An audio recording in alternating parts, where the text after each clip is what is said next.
Bonjour à tous, vous êtes toujours sur les ondes françaises de Radio Taïwan International.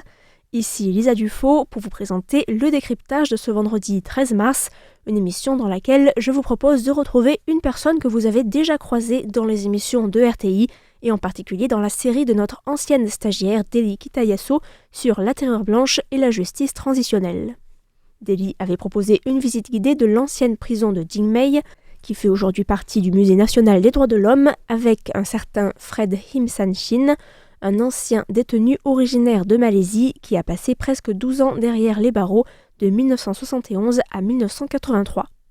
Si la visite vous intéresse, vous pourrez également retrouver cette émission ainsi que la vidéo en cliquant sur le lien qui sera ajouté dans le décryptage d'aujourd'hui. Pour rappel, Fred était un Malaisien d'origine chinoise né à Ipoh en 1949 et avait décidé de venir une fois son bac en poche en 1967 à Taïwan pour faire ses études d'ingénieur chimiste à Tainan dans le sud de Taïwan. Arrêté le 3 mars 1967, il est d'abord emprisonné dans le centre de détention de Jingmei pendant 1 an avant d'être envoyé dans la prison de l'île Verte.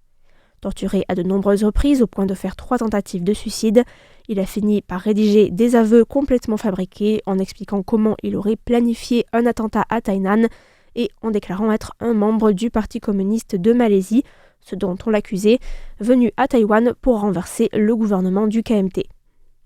Fred a publié un premier témoignage très court en 2017, avant de publier en 2020 et en 2023 les versions en mandarin puis en anglais d'un livre intitulé « Face au malheur », un pas à travers les difficultés et un regard pour les générations à venir. Des ouvrages publiés par le Musée national des droits de l'homme. En 2017, j'avais déjà publié un premier livre avec l'aide du professeur Chao Tinglong, qui raconte mon histoire de manière très succincte. Je l'ai écrit très rapidement et il comprend des erreurs qui n'ont pas été corrigées. Comme je veux laisser quelque chose et transmettre mon histoire, je me suis dit que je devais écrire quelque chose de manière plus sérieuse.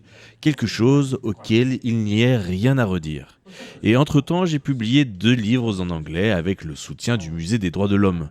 J'ai passé beaucoup de temps à préparer ce nouveau livre, j'avais beaucoup de détails qui n'étaient pas clairs dans mes souvenirs et la maison d'édition m'a vraiment aidé.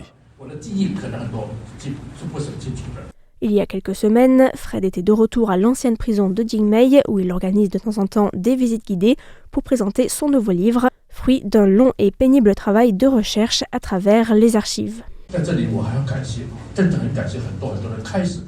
Je suis très reconnaissant envers toutes les personnes qui m'ont soutenu toutes ces années, notamment M. Tsai Kun-lun qui a rédigé la préface de ce livre. Car c'était un processus très difficile que de revivre ces souvenirs douloureux. Mais sans ce travail, je n'aurais pas pu raconter cette histoire avec des preuves. C'est pourquoi j'ai changé d'attitude il y a 5 à 6 ans et que j'ai décidé de ne pas me morfondre dans la tristesse ou dans la haine. Car ce ne serait pas bénéfique ni pour moi ni pour la société. Il vaut mieux adopter une attitude positive et raconter à tous, que ce soit à Taïwan ou à l'étranger, que cette histoire a bien eu lieu à Taïwan, ce que des gens et des partis politiques ont fait afin de permettre l'introspection et de permettre de documenter et de rendre accessible cette histoire à la société tout entière. Il ne faut pas garder toute la haine en soi, mais il ne faut pas non plus oublier. Ce n'est pas nécessaire de manifester cette haine en public. Si on se concentre sur la recherche de la vérité, nous serons plus facilement écoutés. C'est seulement comme ça que nous pouvons apaiser notre douleur et parvenir à notre objectif, qui est de donner à Taïwan un avenir meilleur et de s'assurer que les futures générations ne vivent pas les mêmes choses.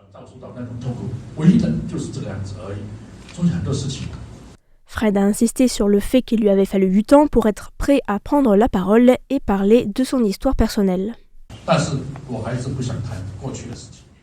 Au début, je ne voulais pas parler de mon incarcération et de mon passé. J'allais assister à des événements en lien avec la justice transitionnelle et je soutenais la démarche, mais je ne parlais pas. En 2007, j'ai pris ma retraite et j'ai réalisé que j'avais reçu beaucoup de choses à cet endroit et que je devais rendre quelque chose en retour. C'est là que j'ai commencé à parler, mais sans évoquer mon passé.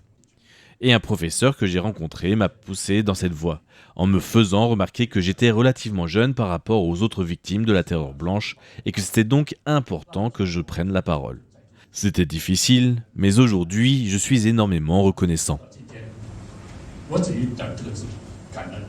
L'ancien détenu est aussi revenu sur sa rencontre avec sa femme, qui était présente à ses côtés ce jour-là et qui l'a beaucoup soutenu toutes ces années.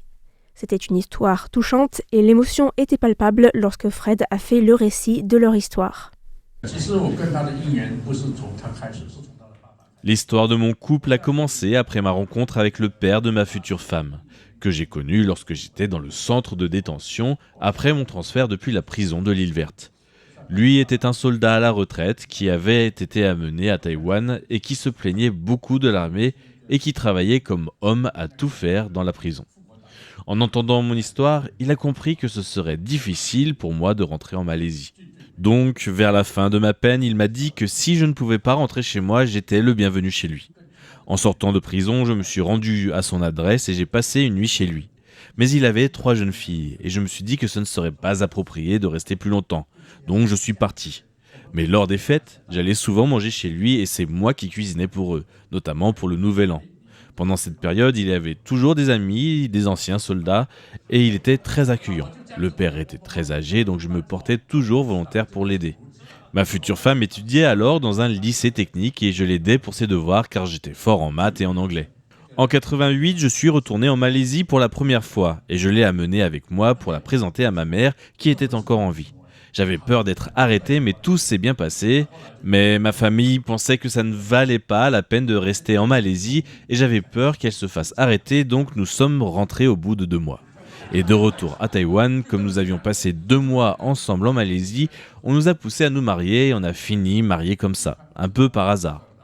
J'étais vraiment reconnaissant qu'elle accepte d'épouser quelqu'un comme moi, car nous avons 16 ans d'écart et j'étais un ancien prisonnier au chômage, sans domicile fixe et sans grand avenir professionnel. Le travail de recherche dans les archives a permis à Fred de comprendre enfin la véritable raison derrière son arrestation et de recoller ainsi les pièces du puzzle. Mais cette découverte en particulier est malheureusement intervenue après la publication de son nouveau livre et n'a donc pas pu être incluse à temps dans cet ouvrage.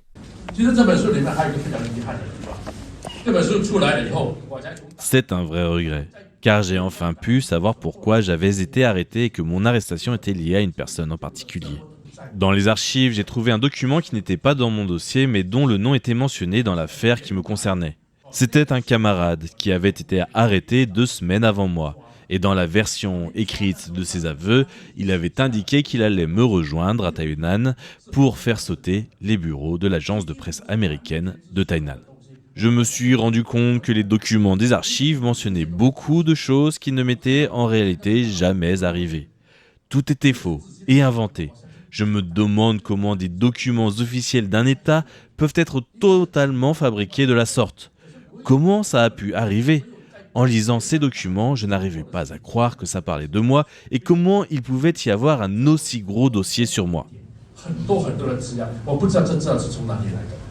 Si ces découvertes ont apporté des réponses à des questions en suspens depuis plusieurs décennies, Fred doit encore donc travailler pour compléter son livre et ajouter ce qu'il a appris des archives après la publication.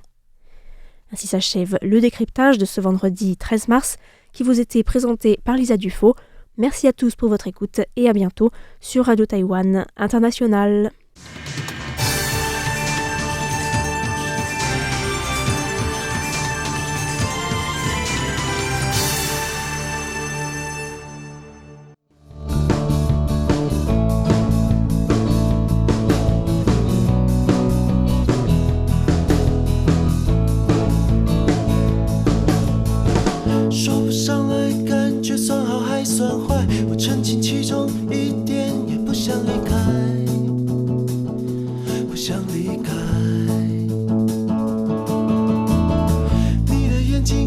最美丽的风景，你的微笑是我心中的旋律。